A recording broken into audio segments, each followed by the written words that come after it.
imagine this. A group of little girls, excited, dressed up, dancing to their favorite Taylor Swift songs. It was supposed to be a night of fun, of music, of childhood innocence, but within minutes, this celebration turned into a bloodbath, a brutal knife attack in Southport, England. 3 little girls stabbed to death, several others, including adults, critically injured. But what makes this case even more disturbing is the twisted motive behind it. 1. The attack. What happened that night? July 8, 2024. A quiet evening in Southport, a peaceful coastal town in England. At 6:30 p.m., a Taylor Swift-themed dance class was taking place in a community hall. Inside, young girls between the ages of 6 and 9 were dancing to their favorite songs. The atmosphere was filled with joy and laughter. And then, a stranger walked in, Axel Rudakubana, 17 years old, hooded, silent, carrying a large kitchen knife. He stood there, watching. No one knew what was about to happen. And suddenly, chaos erupted. Without warning, Rudakubana lunged at the children. One after another, screams filled the hall. The teacher tried to stop him. Parents waiting outside rushed in, only to be attacked too. In just a few minutes, 3 little girls, B.B. King, Elsie Stancombe, and Alice Da Silva Aguiar, had been fatally stabbed. 8 other children and 2 adults lay injured, bleeding on the floor. By the time the police arrived, the horror had already unfolded.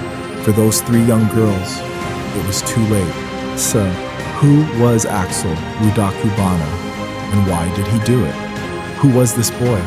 Why would a 17-year-old target a children's dance class? To understand this, we need to look into his past. Axel Rudakubana was a troubled teenager.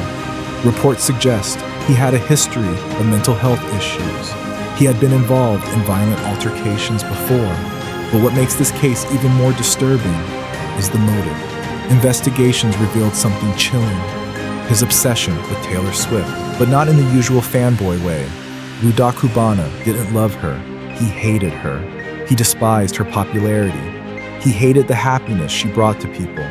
He had been posting disturbing messages online, ranting about celebrities, about pop culture, about how happiness should be destroyed. And tragedy reached Taylor Swift herself. She was devastated. In a heartfelt message, she expressed her shock and grief, saying, "I am devastated by the loss of these innocent lives. My heart goes out to the families affected by this senseless act of violence." Meanwhile, the legal proceedings against Rudakubana moved swiftly. He pleaded guilty to all charges, and the court showed no mercy, sentenced to life imprisonment, minimum 52 years. But does any punishment truly bring justice? 3 young lives were lost. No sentence can undo that. This case raises many disturbing questions. How did a young boy develop such violent tendencies? Why was no intervention made in time?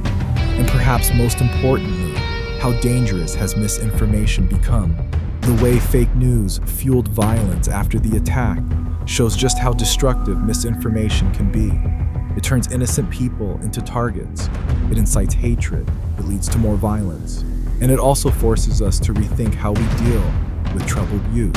If someone you know is struggling with violent thoughts or mental health issues, don't ignore the warning signs. Intervention at the right time can save lives. But above all, we must never forget Eva, Elsie, and Alice, 3 innocent girls who had their whole lives ahead of them. They deserved a future. Let's make sure nothing like this ever happens again.